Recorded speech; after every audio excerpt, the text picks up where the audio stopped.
Ya Allah, bismillah.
Dostum Wilhelm'e söyleyiniz. Eğer isterlerse Alman askerlerine bazı hususlarda idman yaptırabiliriz. Paşa, atış talimine geçelim.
Alman silahlarıyla yapılan atış taliminde 20 hedeften 18'i vuruldu. Bizim askerlerimiz bunlardan 10'unu vurdu. Kalan 8'i Alman askerinin. 2 isabetsiz atışta Alman askerinden geldi. Amerikan silahlarıyla yapılan 20 atıştansa Osmanlı askeri onda 10 yaptı. Alman askeri ise onda 5.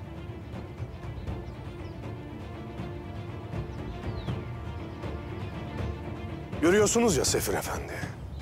Askerimiz her türlü silah kullanmakta mahirdir. Yani sizden silah almazsak Amerikan silahı da pek tabii işimizi görür diyorsunuz. Lakin biz yine de Alman silahlarını kullanmaktan yanayız. İmparatorumuz memnun olacaktır. Paşa, Alman subaylarını kışlalara yerleştiriniz. Türk misafirperverliğini görsünler. Emredersiniz hünkârım.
Sultanım.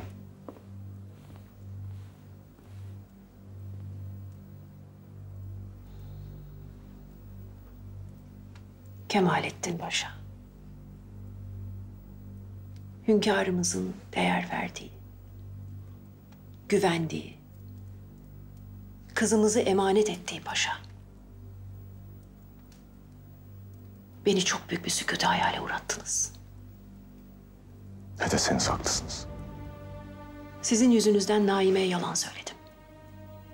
Canımdan çok sevdiğim hünkârımıza ve kızıma sizin Hatice Sultan'la olan münasebetinizi anlatamadım. Ama bunu sizi düşündüğüm için değil, Hatice Sultan'ı düşündüğüm için de değil. Sadece kızımı düşündüğüm için yaptım. Maalesef sizi o kadar çok seviyor ki. Ona ihanetinizi anlatıp da kalbini parçalamak istemedim. Onu incitmeyi hiçbir zaman istemedim. Hiçbir zaman. İşte ordulara hükmediyor da insan. Kendi gönlüne laf geçiremiyor bazen. Duygularıma yenik düştüm. Affedin. Ben Naime'ye layık değilim. Haklısınız. Siz benim kızıma asla layık değilsiniz. Ama ve lakin Naime sizinle evlenebilmeyi çok arzu ediyor.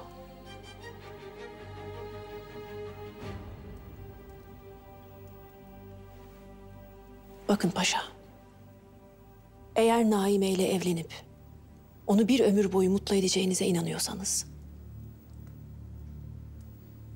ben susmaya razıyım. Hiç kimse hiçbir şey duymaz. Lakin eğer bunu yapabileceğinize inancınız yoksa çekin gidin buralardan. Ben ne diyeceğim bilmiyorum.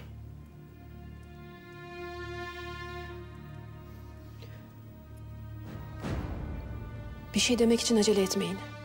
Çünkü bu çok hayati bir karar. Sizin olduğu kadar benim kızımın da hayatını etkileyecek bir karar. Eğer Naime'yi bir ömür boyu bedbaht edecekseniz buralardan çekip gitmeniz en doğrusu olur.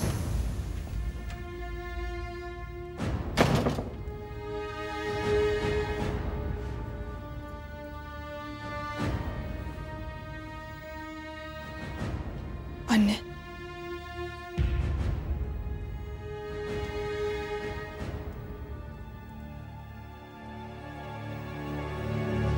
Sadabat'a gidip biraz gezelim, hava alalım. Ne dersiniz sultanım? İstemiyorum. Arzu ettiğiniz başka bir yer varsa oraya da gidebiliriz. Bugün için müsaade isteyebilirim Kemalettin Paşa'dan. Beni kırmayacaktır. İstemiyorum dedim size. Neden ısrar ediyorsunuz? Size iyi geleceğini düşündüğüm için söylemiştim. Ben başkitabete gidiyorum. Eğer bir arzunuz olursa hizmetli iletirsiniz. Kendisi bana söyleyecektir.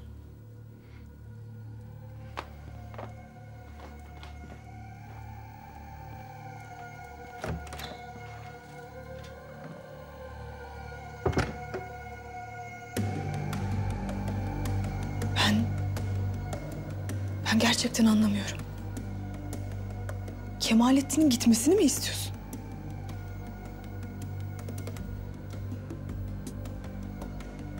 Niçin beni bedbaht edeceğini düşünüyorsun? Güzel kızım, ben sadece seni mutlu edeceğinden emin olmak istiyorum. Emin değil misin? Neler oluyor anne? Kemalettin. Evladını düşünen her annenin olduğu gibi Bidar Sultan'ın da haklı endişeleri var sadece. Merak etmeyiniz.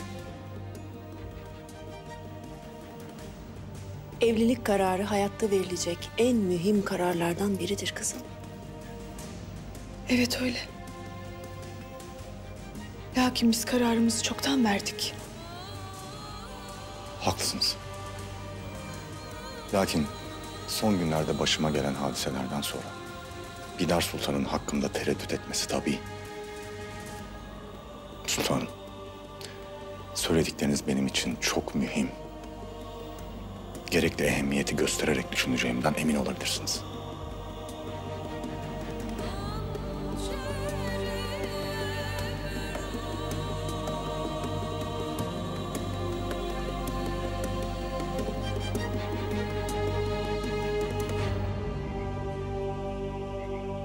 Hünkârım, Alman İmparatorunun karşılanması hususunda teşrifat emirlerini bekliyoruz. İmparator Wilhelm'i 10 yıl evvel oldukça iyi karşılamıştık. Törenler yapılmıştı hünkârım. Onun için hususi bir köşk yaptırmıştınız. Bu sefer böyle bir şatafata lüzum yok. Sade bir karşılama yapılsın. Hünkârım, Alman ilişkileriyle alakalı konuşulacak hususlar. Evvela demiryolu meselesini halledeceğiz paşa. Demiryolunun teknik işlerini Almanlara vereceğiz. Hünkârım, Berlin sefaretinden gelen habere göre Alman İmparatoru petrol konusunda imtiyaz isteyecekmiş. Alırlar. Alırlar.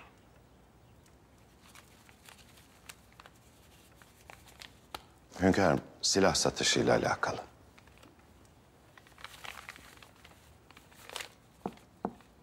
Hünkârım, seraskerlik makamı Almanya'dan top almak istiyor.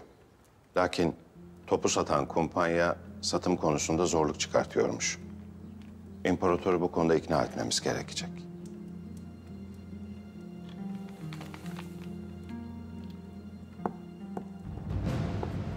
Alman İmparatoru Wilhelm'i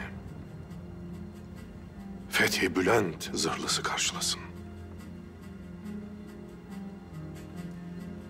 Ne oldu paşa? Hünkârım, fetih gemisini çıkarmakla imparator neyi kastettiğinizi anlayacaktır. Yaptığımız hiçbir iş tesadüf değildir paşa.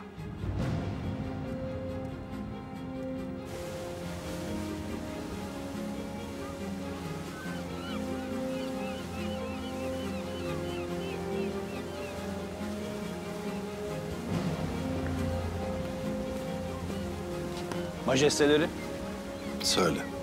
kaptanımız Piri Limanı'na yaklaştığımızı bildirmemi istedi.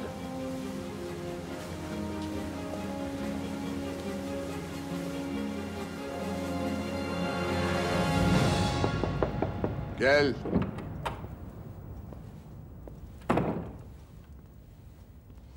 İki tane asker var. Katolik. Ama istediğimizi yapacaklarından emin değilim. Endişelenme Vladimir. İçeri al.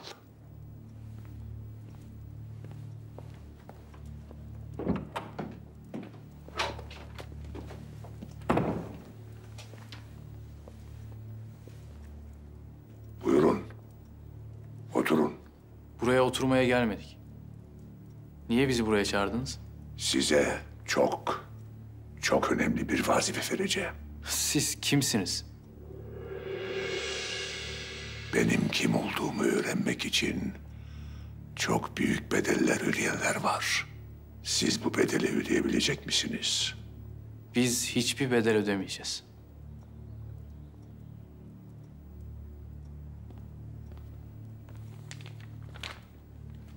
Ben Roma Katolik Kilisesi'nin başı, Katolik Hristiyanların lideri, Havari Petrus'un halefi, Papa 13. Leo. Kutsal dinimizi yüceltmek için çabalayan Alexander, İsrail Parvus'a yardım etmek, havarilerin Mesih'e yardımı gibidir. Yardımdan kaçan da Mesih'e ihanet eden Yahuda gibidir. Cehennemin kapıları onlara açılsın. Parvus, bu telgrafı size okuduğunda elindeki mührümün bulunduğu yüzüğe secde edin.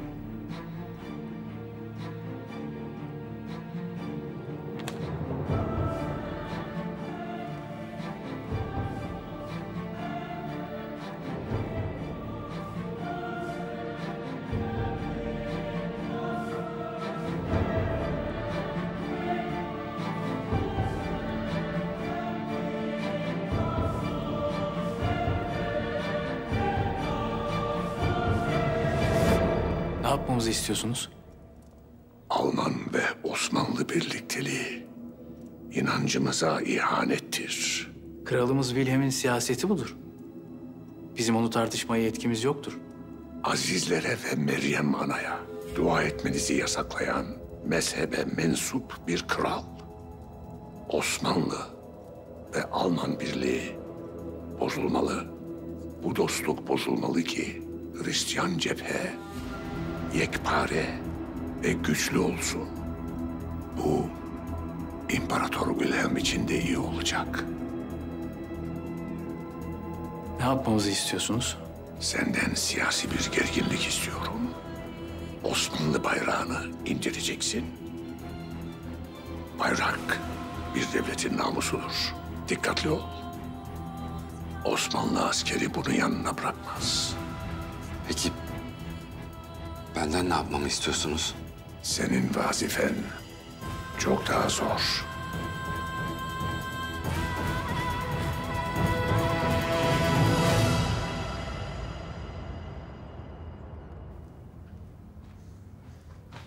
Nasıl yaparsın bunu? Ne demek istiyorsun? Ne yapmışım ben? Firuze'yi kovdun.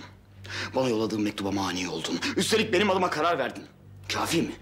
Niyetimi biliyorsun. O kızı senden uzak tutmak istiyorum. Bu meseleye karışmamanı söylemiştim sana. Bu mevzuda sen yanlış kararlar alıyorsun Abdülkadir. O kız senin sandığın kadar iyi biri değil. Hatta sana layık hiç değil. Öyle mi? Nasıl olması gerekiyordu bana layık olması için? Ne yapması gerekiyordu? Mesela beni bıçaklamaya çalışan adamın önüne atlaması yeterli mi senin için? Ne diyorsun sen? Ne bıçaklaması? Dün gece Firuze beni korumak için kendi hayatını tehlikeye attı. Şu an hastanede. Aman Allah'ım. Nasıl olabilir böyle bir şey Abdülkadir? Ne zaman oldu oğlum bu? Sen nasıl bize haber vermezsin? Sen iyi misin peki? Firuze sayesinde iyiyim. Artık küçük bir çocuk gibi bütün dertlerimi size şikayet etmek istemiyorum validem. Kendi derdimi kendim halletmek istiyorum, anlıyor musun? Büyümek istiyorum. Tabii müsaade edersen. Oğlum bak, ben sadece senin iyiliğin için, ben sadece senin istikbalin için... Bırak biraz da ben kendimi düşüneyim anne. Firuze bu saraya geri gelecek. Odasını hazırlat. Hayır. O halde ben emir veririm. Katiyen olmaz. Abdülkadir, ben bir karar aldım. Ve sen benim kararımı çiğneyemezsin. O halde karşımda durma. Zira Firuze için ne icap ederse yaparım. Annenin itibarından daha mı önemli bu Firuze? Evet.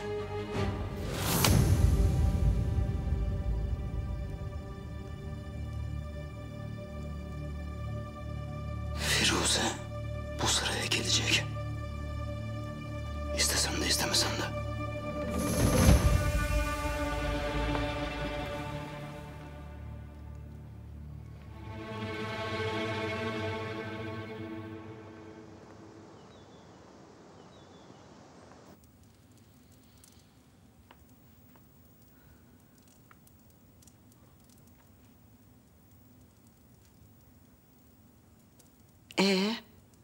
Nasılsın Hatice'm? Nikah yorgunluğunu atabildin mi? Bir günde öyle özledim ki seni abla. Uzak yer değil ya kızım. Geliriz ziyaretine Hatice'min. O da gelir bize. Hem Vasfi Efendi kırmaz, müsaade eder sık sık gelip gitmesine. Evet. Vasfi Efendi kırmaz beni. Mesut olmam için ne istersem yapacağını söyledi. Maşallah. Maşallah. Nikahta keramet vardır diye boşuna dememişler.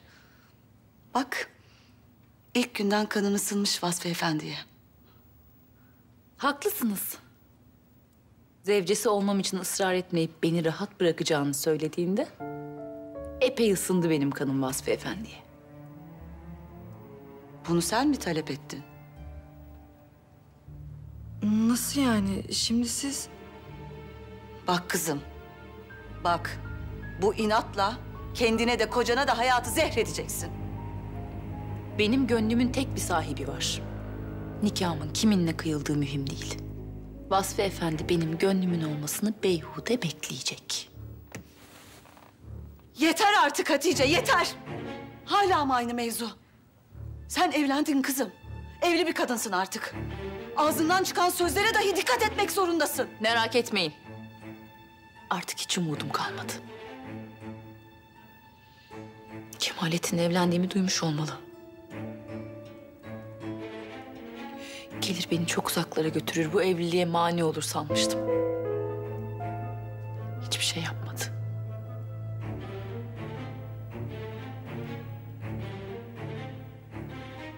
Belli ki benden vazgeçmiş olmalı.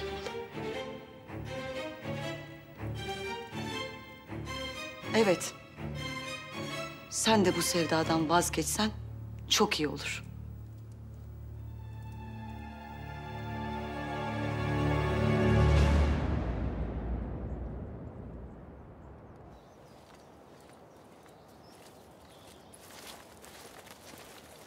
İyiyiz de Söğütlü. Bir şeyler öğrenmişsin. Biz anamızdan er doğmuşuz Murat Efendi. O iş başka, bu iş başka aslanım. Bak, cesaretimizle beraber ordumuzu yeniden teşkilatlandırmalıyız ki medeni ordulardan geri kalmayalım. Vallahi ben onu bunu bilmem. İcap ederse Allah Allah nidalarıyla çökerim düşmanın üstüne. Sesin frei.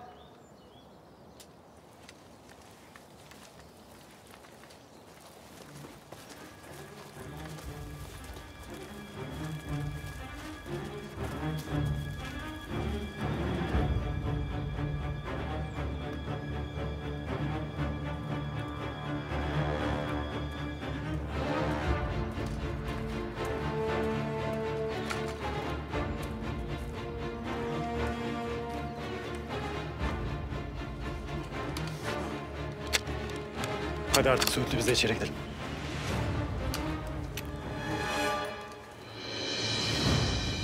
Ne yapıyor lan bu deyyus? Dur!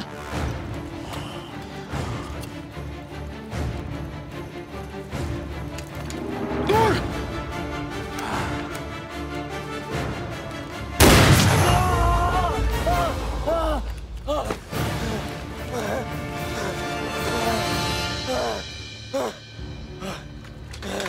Şerefsizler. Bayrak yakmak sizin neyinize şerefsiz.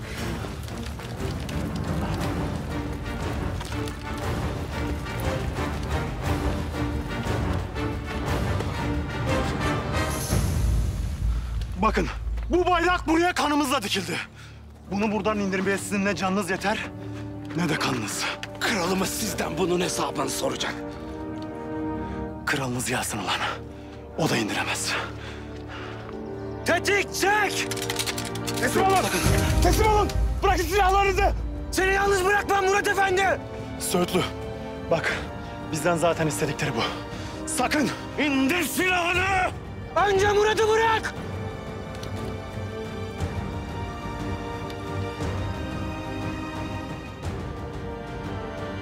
Kralımızdan emir almadan hiçbir yere ayrılmayacağız. Bu adam da bizim rehinimiz.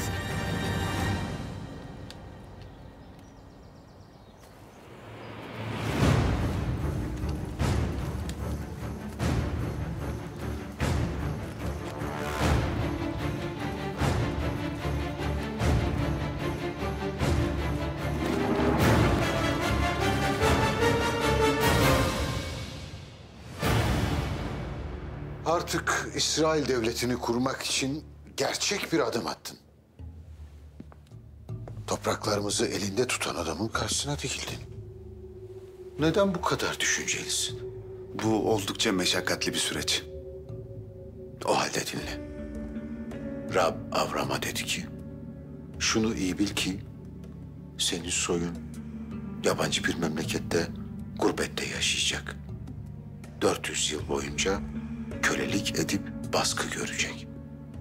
Ama senin soyuna kölelik yaptıran ulusu cezalandıracağım. O gün Rab Avram'la bir anlaşma yaptı ve ona şöyle dedi. Nil Nehri'nden Fırat Irmağı'na kadar uzanan bu toprakları senin soyuna vereceğim. Sen o soyun liderisin. Vaat edileni alacaksın Erzıl. Parvuz devamlı bana yardım edeceğini söylüyor ama bana daha fazlası lazım. Biz de bir zamanlar topraklarını koruyan bir millettik. Çok güçlü bir millettik. Bizi sürekli katlettiler. Ama bir türlü imha edemediler. Daha fazlası şerefli tarihimizde mevcuttur. Devleti kurduğum zaman seni elinden tutup halkımıza takdim edeceğim. İşte diyeceğim. Yeis'e düştüğüm vakit Yahudi devletine karşı imanımı tazeleyen dostum.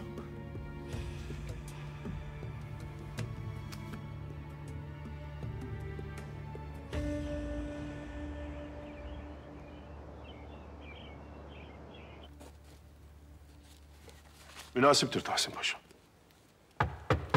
Gel.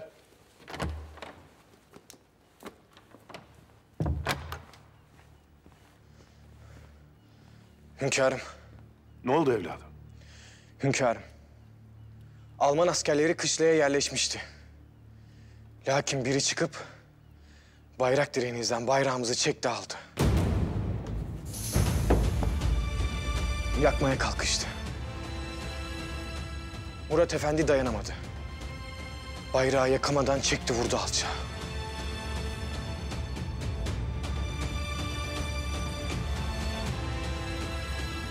Bayrak yere düşmedi hünkârım.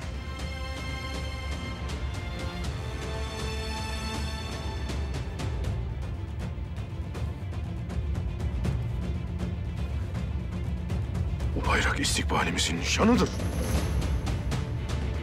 Hangi alçak el sürmeye cesaret edebilir?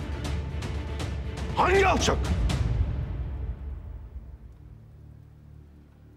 Türk bayrağını astığın vakit rüzgar diretir de dalgalandığını görmek ister bu bayrağın.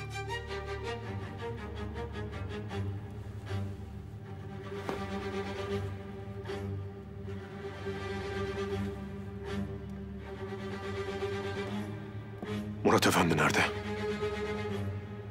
Alman askerleri rehin aldı hünkârım. Peki bayrağımıza el süren adam? Vuruldu. Yaralı. Ancak Murat Efendi'yi serbest bırakmak için o kalleşin de serbest bir şekilde Almanya'ya geri dönmesini isterler. O alçağın döneceği tek yer hapistir. Paşa, Alman sefiri çağırınız. Emredersiniz hünkârım. Lakin böyle bir şeye niye tevessül ederler? Bilirler ki bayrak bizim için namustur. Bilirler ki bu bayrak milletin bağrından kopmuştur. Başka bayraklara benzemez. Rengini şehidinin kanından almıştır. Biz bayrağımıza baktığımız vakit şehitlerimizi görürüz.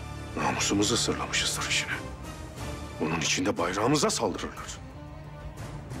Alman imparatoru gelmeden evvel bunu yapanların tek gayesi vardır. Bir yanıyla bizim aynı masaya oturmamıza mani olmak. Bir an evvel sefir gelsin.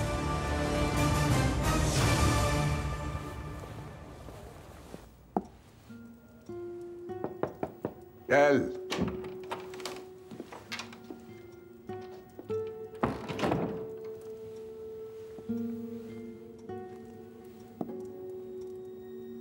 Ne oldu? Adler bayrağı indiremeden onu indirmişler. Alman askerler umduğumuz kadar iyi değilmiş. Ama cesaretliler. Osmanlı kışlasında bayrak indirmek cesaret ister. Hepsi öldü mü? Hiçbiri ölmedi. Abdülhamid'in hafiyesini rehin alıp geri çekildiler. Türkler misafirperverlikleri başlarına büyük bir bela olacak. Ne yapmamı istersin? Yapmamız gerekeni yaptık. Bayrağa el uzatan Alman askeriyle onu vuran Osmanlı askerinin iki devleti nasıl birbirine düşüreceğini keyifle oturup izleyeceğiz. Kızım bize 2 acı kahve getir. Hatice Sultan'ı ziyarete gelmişken sizi de bir göreyim istedim. Sağ olun, iyi düşünmüşsünüz. Nasıl Hatice'nin vaziyeti? İyi olacak inşallah. Fehime de bir süre yanlarında kalsın istiyorum. Hatice'nin buhranlarında ona yardımcı olur. Bilemedim, münasip olur mu ki? Bahsettiğimiz kişi Hatice Sultan. Münasipliğinden evvel düşünmemiz gereken şeyler var. Maşallah. Pek ince fikirlisiniz. Usulüne uydurup her işinizi yoluna koymayı çok iyi biliyorsunuz Seniha Sultan. Lakin sizin yanınızda acemi sayılırım. Abiniz Hüseyin Paşa'yı da saraya sokmaya başarmışsınız. Nihayet. Hünkârımızın takdiridir. Velev ki yanında sözüne ve mazisine güvenebileceği birini ister. Hüseyin Paşa buna en münasip kişidir. Lakin bu müstehsi gülümsemeniz abimi de Mahmut Paşa gibi emniyetsiz bulduğunuzdan olabilir mi? Kocamın hünkârımıza sadakatinden en ufak şüphem bile yok. Lakin ihanet sizde bir aile geleneği olabilir. Tekrar sükutu hayale uğramanızdan endişe ediyorum. Benim için endişelenmeniz gerçekten göz yaşartıcı Seniha Sultan. Lakin zaman kimin endişelerinde haklı olduğunu gösterecektir.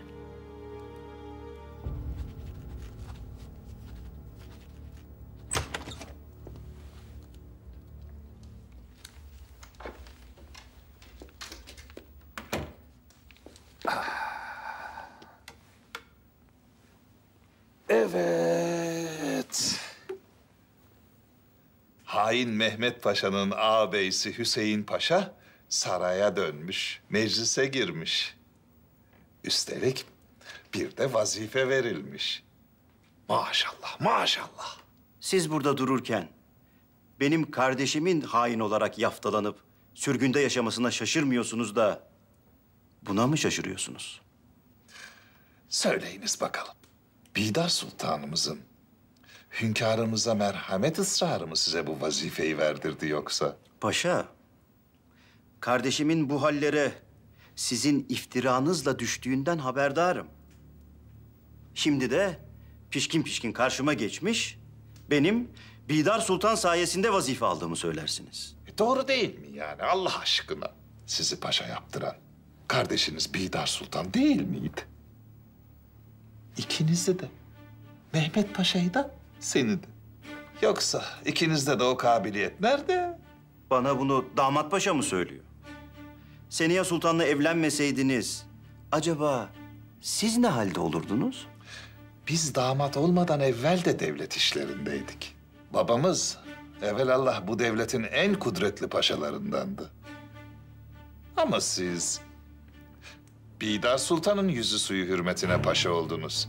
Bunu da cümle alem bilir. Ben kimsenin hürmetine burada değilim. Hünkârımızın emri ve iradesiyle gizli bir vazife edindim. Duydum. Osmanlı coğrafyasını karış karış gezmişsiniz, dolaşmışsınız. Canım şimdi yediğiniz içtiğiniz sizin olsun da bana şu gördüklerinizi bir anlatınız hele. İş büyük, yükü ağır. Kolay değil koskoca devletin yeni ordusunun başında olmak. Zor vallahi be, çok zor. Müsaade ederseniz devam edeceğim. Çıkın lütfen. Vaa, getir evladım, getir kahveleri, getir. Getir. Kahve söyledim Hüseyin Paşam. Size de söyledim, özlemişsinizdir. Yahu için, koskoca padişahımızın damadı size elleriyle hizmet ediyor. İçiniz, rica ederim, içiniz. Hemen de çalışmaya başlamışsınız.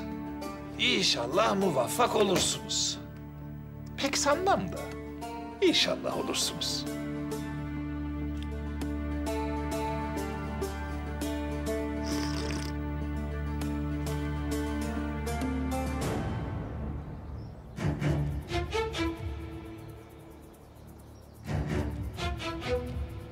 Murat'ın kılına zarar verirseniz Allah yarattı demeyeceğim, geberteceğim hepinizi. Söğütlü. Aysen, Söğütlü. senin ne işin var burada?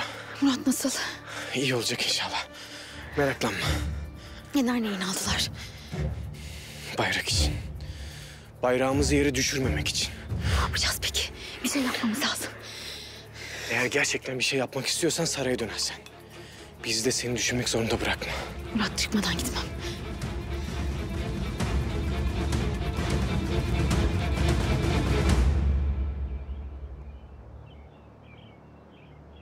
Hadiselere çok üzüldük. İmparator Wilhelm haberi alır almaz gemisi Pire Limanı'na yanaştı. Orada beklemektedirler. Niçin bekliyorlar? Meselenin aslını öğrenmem emredildi. Sonrasında kendileri karar verecektir. Neticede bir Osmanlı askeri askerimizi vurdu. Ben size meselenin aslını anlatayım. Bir Alman askeri, asker demekten imtina ederim, Osmanlı sancağını yakmak istemiş. Cezası kesin biçimde verilmiş. Meselenin aslı bu. Alman askerleri derhal teslim olsunlar ve ellerinde tuttukları Murat Efendi'yi de serbest bıraksınlar. Mesele kalmayacaktır. Hünkârım, buna inanmak oldukça güç. Belli ki ters bir durum oldu. Maalesef Alman askerleri silah arkadaşlarının hukukunu korumak isterler. Vurulan arkadaşlarının bir an evvel tedavisinin yapılıp Berlin'e geri dönmesinin garantisini almadan da teslim olmayacaklar. Böyle bir garanti olursa diğer askerler hiçbir şey olmamış gibi, bu hadiseler hiç yaşanmamış gibi kabul edecekler. İmparatorunuz ne diyor bu işe?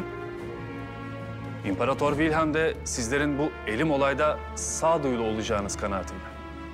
Size olacağı söyleyeyim. Bayrağımıza el uzatan o alçak Osmanlı mahkemelerine çıkacak ve cezası neyse çekecek. İmparatorumuzun emri de Alman askerlerinin hepsinin meselesiz bir şekilde sefarete gelmeli. Burada emirleri ben veririm. Askerleriniz teslim olacak. Hünkârım, maalesef imparatordan başka kimseden emir almazlar. Bu işi ben çözemem. İmparatorumuzun şartlarını ilettim. Bu şartlar yerine gelmeden İmparator Hazretleri Pire Limanı'ndan çıkmayacak. Biz de bayrağımıza el uzatan o kalleşi almadan diğer askerleri serbest bırakmayacağız. Şu an kuşatmamız altındalar. İstesek dakikasında bitiririz. Size mühlet veriyorum. Gidip imparatorunuzla konuşun.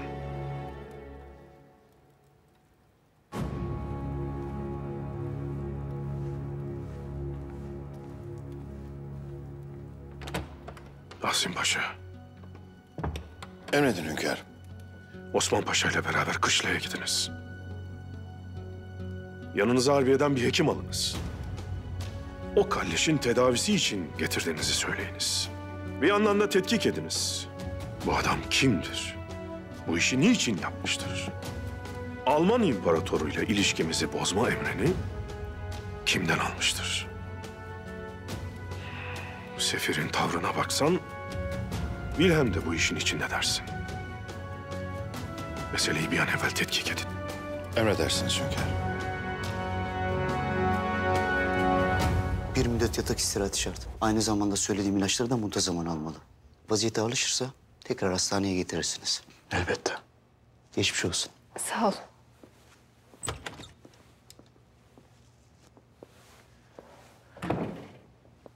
Yavaşça kalk şimdi. Yavaş. Keşke hastanede kalsaydım şehzadem. Bu vaziyette nereye giderim? Bana bakacak kimse de yok.